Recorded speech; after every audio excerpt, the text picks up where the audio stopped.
takut kita kepada Allah Subhanahu Wa Taala ni, aku berhadapan dengan Tuhan yang sedang melihat zahir dan batin aku. Kita sedang menghadap Tuhan yang duk perhati kita, yang nampak luar dalam kita, nampak anggota kita, nampak dalam hati kecil kita. Yang Tuhan itulah yang sedang kita hadapkan muka kita untuk berdiri sembahyang kepadanya. Jadi mudah-mudahan waktu itu barulah kita boleh bagi tumpuan kepada ibadat solat kita, tuan-tuan dan puan-puan sekalian.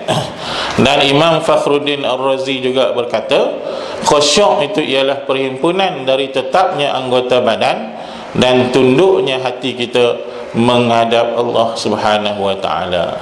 Itu huraian makna khusyuk oleh Imam Fakhruddin Ar-Razi, ulama terkenal yang mengarang tafsir Quran yang namanya Mafatihul Ghaib.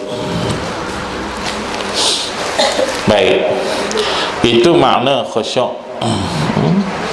Dan kalau kita himpun semua itu, lebih kurang makna dia, iaitu kan tetapnya anggota kita, tunduknya hati kita, rasa takutnya hati kita bila menghadap Allah Subhanahu Wa Taala. Lebih kurang itulah maksud khusyuk yang dinyatakan oleh para ulama.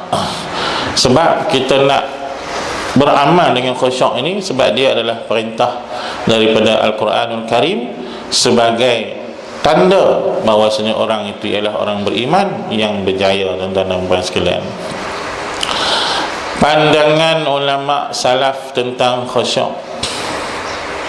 Imam Sufyan Ats-Tsauri, guru Imam Syafi'i, ulama besar dulu, dia kata apa? Sesiapa yang tidak khusyuk, rosaklah solatnya.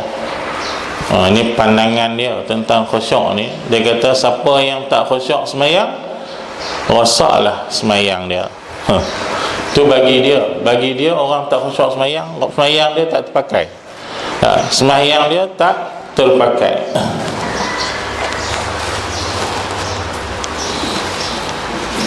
Dan Imam Hasan Al-Basri juga berkata, tiap-tiap solat yang tidak hadir hati di dalamnya, maka solat itu lebih mensegerakan kepada siksaan.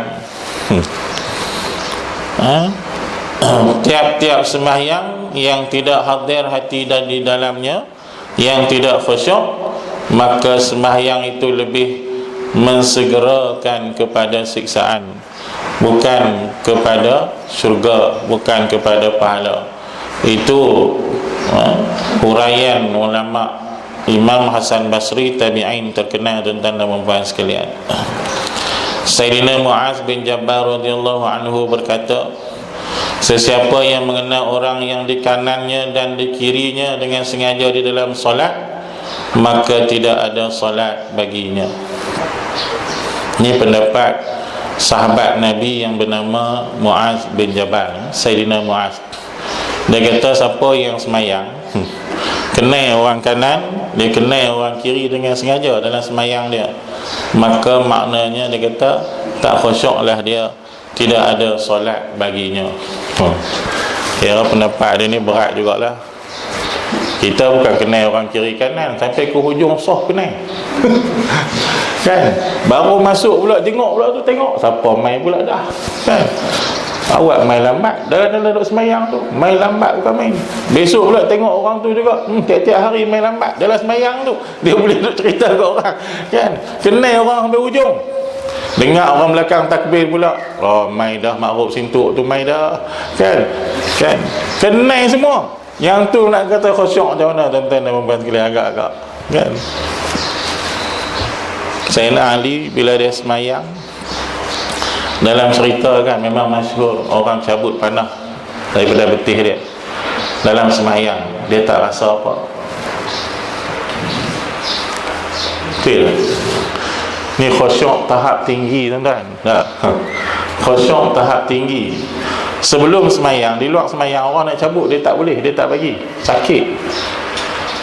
Lepas tu fikir, orang fikir, dia pun fikir nak buat macam mana nak cabut ni. Sebab dulu tak ada lagi ubat bius. Dia kata, try tengok sekali aku dalam semayang, apa try rongkah cabut tengok. Sebab bila dia semayang, dia boleh khusyuk dalam semayang dia. Maka bila dia tengok semayang, dia pun rongkah cabut. Boleh. Itu khusyuk tahap tinggi. Kita nak cabut panah dalam semayang, jangan nyamuk gigit je, bersilat kaki kanan dengan kaki kiri macam silat kungfu. Kan, baru nyamuk gigit je, kan, nak lawan dengan nyamuk tu dia baru nyamuk, dah tak khusyuk dah, kan. Orang berdehem pun tak boleh. Kan, duk marah ke orang je, semayang duk marah ke orang je, depa ni macam-macam bising apa semua. Hati kita tak tumpu, hati kita tak tunduk, hati kita tak khusyuk. Maka sebab itulah kita tak boleh. Orang-orang yang hebat-hebat, kalau semayang orang bising tak apa, kita semayang orang bising tak boleh, ya. Sebab apa? Sebab kita tak khusyuk. Tapi peringkat permulaan memang macam tu dulu. Kita nak semayang, tutup TV, tutup radio, kan, anak-anak hambat pergi jauh-jauh. Nak semayang, peringkat mula. Tapi kalau dah kita boleh khusyuk, tuan-tuan dan puan sekalian, kita boleh tumpukan hati kita, waktu tu tak apa dah. Sebab tu kadang-kadang ada orang silap. Orang awam, dia kena ikut martabat dia sebagai orang awam. Walaupun kita nak tiru cara Nabi, tapi kena tengoklah keadaan juga. Bukan semua kita boleh tiru cara Nabi itu, yang sebenarnya kadang-kadang mengikut keadaan kita. Nabi betul tuan-tuan semayang dukung cucu. Sebab apa? Sebab dia bila dia dukung cucu pun tak mengganggu khusyuk semayang dia. Kita semayang kalau dukung cucu tinggal separuh pun tak pahala semayang kita, kan. Boleh nak dukung cucu tu boleh, tapi kalau kita jenis tak khusyuk ni tuan-tuan, kalau boleh hindarkan benda tu. Main cucu tengah semayang ambil angkat tak ni, kan, tak kira nak turun rokok kita balik rokok lah. Boleh khusyuk tak apa. Kalau tuan-tuan boleh khusyuk tak apa, buat. Tapi kalau tak boleh, jangan. Kita mana boleh, lalu saja dah tak boleh, kan, lalu je dah terganggu. Maka bagaimana? Rasulullah tak apa. Rasulullah memang orang yang khusyuk di dalam amal ibadat dia. Baik. Siti Aisyah radhiyallahu anha berkata, adalah Rasulullah sallallahu alaihi wasallam bercakap-cakap dengan kami. Namun apabila datanglah solat, lalu seakan-akan baginda tiada mengenal akan kami dan kami tiada mengenal baginda. Itu hadis, cerita daripada Siti Aisyah. Nabi ni waktu sebelum semayang duk sembang elok dengan kami, melawak apa semua. Bila mai waktu semayang, bila dia bangkit nak pergi semayang aja, muka dia berubah, kan. Ada yang sebut sampai muka Nabi berubah jadi macam warna kuning, macam pucat sikit bila nak menghadap Allah Ta'ala. Dan dia tak kenal dah sahabat dia duduk melawak tadi, tak tengok dah, dia tak peduli dah. Dan kawan-kawan dia pun tak kenal dah, isteri dia pun dia tak peduli dah. Kami tak kenal dia, dia tak kenal kami. Bila nak berdiri untuk menghadap Allah Subhanahu Wa Ta'ala. Nah, itu cara solat Nabi sallallahu alaihi wasallam sebelum masuk semayang. Yang ni mukadimah ni sebelum masuk semayang ni. Persediaan kita sebelum masuk semayang hendaklah cuba untuk mendapatkan khusyuk di dalam ibadat solat kita, tuan-tuan dan puan sekalian. Yang itu di antara benda yang disuruh dan diperintah oleh agama kita, iaitu oleh syarak. Maka di antara perkara-perkara yang boleh mengganggu khusyuk solat kita, tuan-tuan dan puan, tu ada 7 perkara. Dan sebenarnya banyak lagi, saya senaraikan 7. Yang pertama, al-haqin, al-haqib, al-haziq, atsyan, ghadban, sukran, kaslan. Yang ini diantara benda-benda yang boleh mengganggu khusyuk sebelum solat kita. Nah, pertama al-haqin, duk sakit perut, duk nak kencing, duk masuk semayang juga. Nak kencing tapi nak semayang juga. Dia kata takut terlepas semayang jemaah, takut imam terlepas takbiratul ihram, nak kencing, pergi kencing dulu. Sekali takut tak khusyuk. Kalau tak khusyuk tak apa, merahlah semayang lagi mampus orang. Ada orang lah ni hak muda-muda tak apa, hak tua-tua ni kan injap longgak dah. Injap longgak terbatuk sikit je, dia kata bocok dah. Baru terbatuk sikit nak buat macam mana, dah loose dah kan. Jadi kalau nak kencing apa, pi dululah, settle kan, selesaikan dulu. Begitu juga al-haziq kan, nak buang air besar, sakit perut, pergi selesaikan dulu. Yang ini semua kalau kita buat juga dalam keadaan kita, dan buat benda ni memang boleh mengganggu khusyuk ibadat kita. Kena pula hak jenis sakit perut, jenis angin makan petai banyak kan, dia bunyi, kawan sebelah dia tengok kan, dia ni penyakit apa kan, bunyi deras pula tu, kadang-kadang bunyi macam kentut tu kan, kentut tak keluar-keluar juga dia ni. Dia hanya bukan kentut pun, angin dalam perut kan, bunyi ganggu orang sebelah kan. Ada buruk-buruk yang itu, pergilah selesaikan dulu. Kerana apa? Dah lah dia pun tak khusyuk, orang sebelah pun silap-silap tak khusyuk dengan dia. Yang ketiganya al-haziq, pakaian ketat. Ni kuliah lepas, kuliah bulan lepas, seluar ketat, pakaian ketat, nak semayang susah kan, menghilangkan khusyuk kita ataupun mengganggu khusyuk orang lain. Yang keempat atusyanun, sangat dahaga ya. Kalau dahaga sangat sebelum semayang lah, dah tengah semayang baru rasa buat macam mana kan. Tapi sebelum semayang kalau rasa dahaga, pergi minum air dulu. Nanti bila kita semayang, baca sangkut, kemudian nak baca kering lengkung dan sebagainya, ganggu khusyuk ibadat kita. Begitu juga ghadbanun, dalam keadaan terlampau marah, tak tahulah ada kes apa atau marah kan. Bila marah sangat-sangat, relax dulu, bagi hilang dahaga, bagi hilang marah dulu, pergi ambil wuduk, relax dulu kak, selawat banyak-banyak sikit dulu kak, dahaga reda sikit, baru semayang.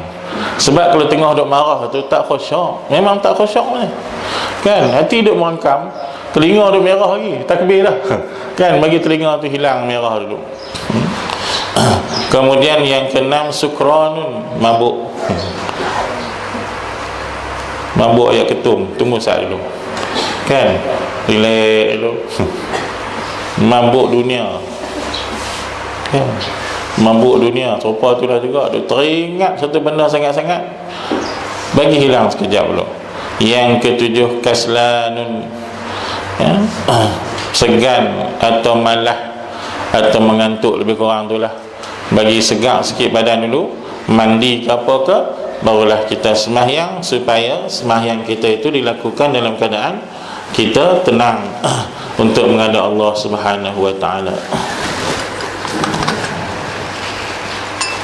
Bismillah.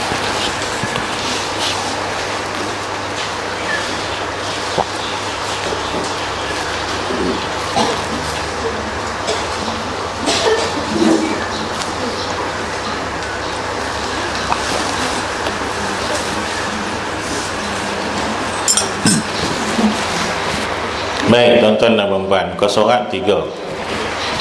Bacaan ketika masuk ke dalam saf. Ini sebagai tambahan sahaja. Nak beritahu tuan-tuan bahawasanya solat ini yang sebenarnya ialah bermula dengan takbiratul ihram, disudahi dengan salam.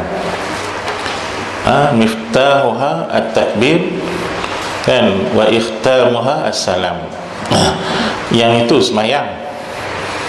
Tapi sebelum kita masuk kepada Allahu Akbar, kita nak masuk semayang. Persediaan sebelum masuk semayang ini melihat kepada, orang kata apa, persediaan kita nak masuk semayang ni melihat kepada preparation masing-masing. Bagaimana cara kita nak prepare diri kita, persiap diri kita untuk kita nak masuk semayang, melihat kepada kebijaksanaan kita, melihat kepada cara kita sendiri urus diri kita untuk nak masuk dalam semayang, tuan-tuan dan puan-puan sekalian. Tengok masing-masing lah. Benda ini memang tidak diajar oleh sunnah secara terperinci, tetapi kita boleh faham benda yang kita perlukan sebelum kita masuk ke dalam sembahyang.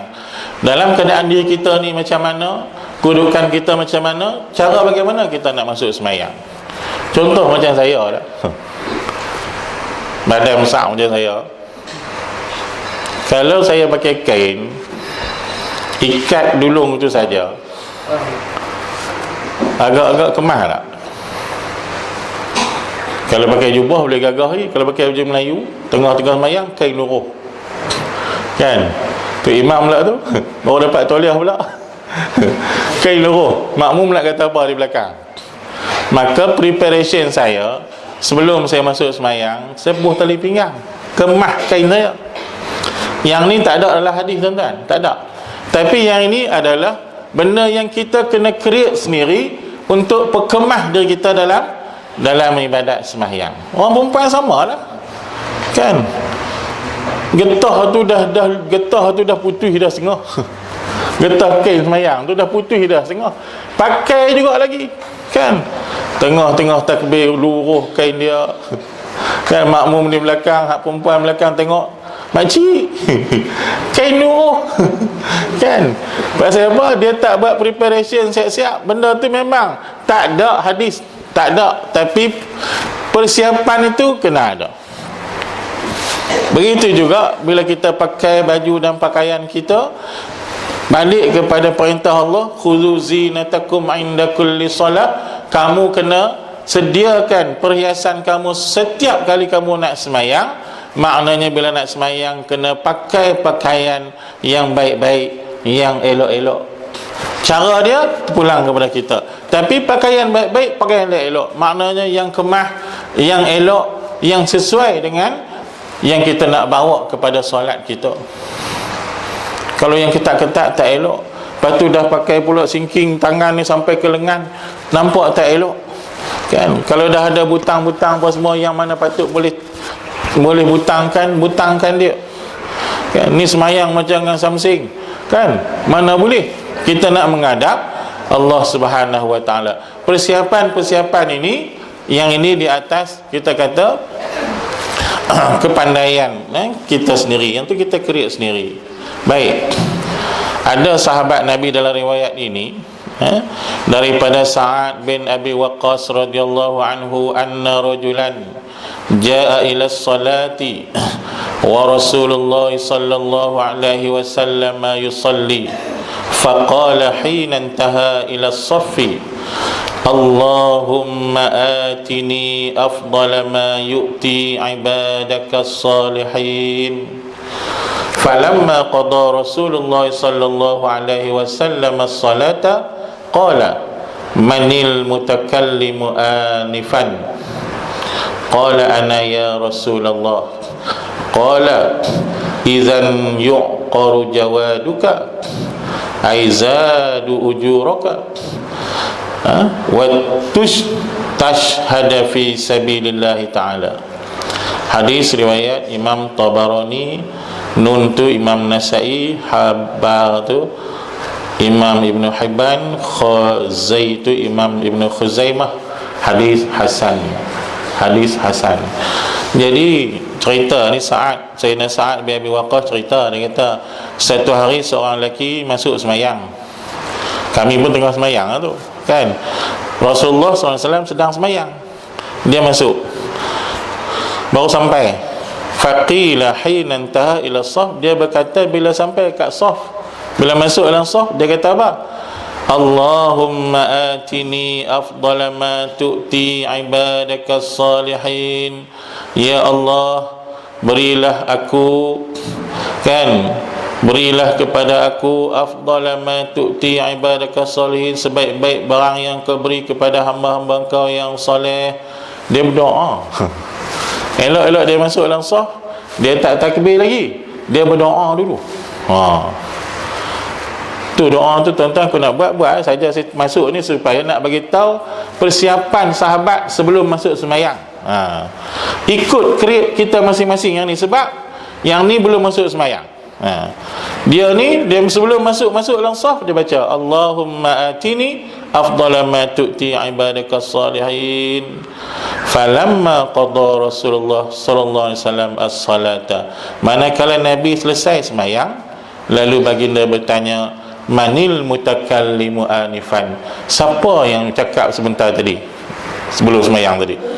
Siapa dia? Nabi tanya. Nabi ni dia selalu lepas sembahyang kalau hampa buat apa-apa dia tanyalah sahabat, kan?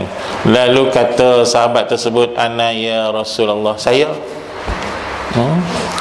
Qala idzan yuqaru jawaduka, kalau begitu kata Nabi, yuqaru jawaduka, bertambahlah pahala-pahala engkau, wa tustashhada fi sabilillah, dan akan matilah engkau syahid pada jalan Allah Subhanahu wa taala. Nabi tak marah, Nabi tak larang, Nabi bagi pujian pada dia, Nabi doakan pada dia. Maknanya inilah yang ulama ambil sebagai dalil ijtihad, bahawasanya sebelum kita masuk dalam sembahyang boleh kita buat benda-benda apa pun yang tujuan dia nak kita dapat khusyuk dalam ibadat sembahyang. Kadang-kadang kita ni walaupun kita bicara sifat solat Nabi, tapi kita bukan najumut, kita bukan kerah ketir macam tu. Kita nak ambil daripada setiap hadis-hadis Nabi itu untuk kita fahami secara yang difahami oleh para ulama muktabar, tuan-tuan dan puan sekalian. Barulah cara sembahyang kita ini tertib, lendik, teratur, tersusun sebagaimana yang dilakukan oleh baginda, dilakukan oleh para sahabat yang melihat sembahyang baginda dan yang mengetahui cara solat Nabi sallallahu alaihi wasallam. Yang ni kawan tu, kan? Kawan yang kedua pula tu hadis di bawah. An Ummi Rafi'in radhiyallahu anha annaha qalat, ya Rasulullah, dullani ala amalin ya'juruni Allahu azza wa jalla alaih. Qala ya Umma Rafi', idza qumti ila as-salati fasabbihillaha ta'ala 'ashran wa hallilihi 'ashran wahmadihi 'ashran wa kabbirihi 'ashran wastaghfirihi 'ashran. Hadis riwayat Imam Ibn Sunni wa hassanahul hafiz. Imam Nawawi meriwayatkan hadis ini daripada guru dia Imam Ibn Sunni, dan Al-Hafiz Imam Ibn Hajar mengatakan hadis hasan. Hadis hasan ni boleh buat hujah. Kalau hadis dhaif dia tak boleh buat hujah, kan? Hadis dhaif boleh buat amal, tapi nak buat hujah tak boleh. Hadis hasan di sahih, hadis yang boleh dijadikan hujah. Riwayat daripada Ummi Rafi' radhiyallahu anha, bahwasanya dia berkata, ya Rasulullah, dullani, tunjukkan aku ke atas amalan yang Allah Ta'ala akan beri pahala kepada aku di hari akhirat kelak. Dia tanya Rasulullah, suruh Rasulullah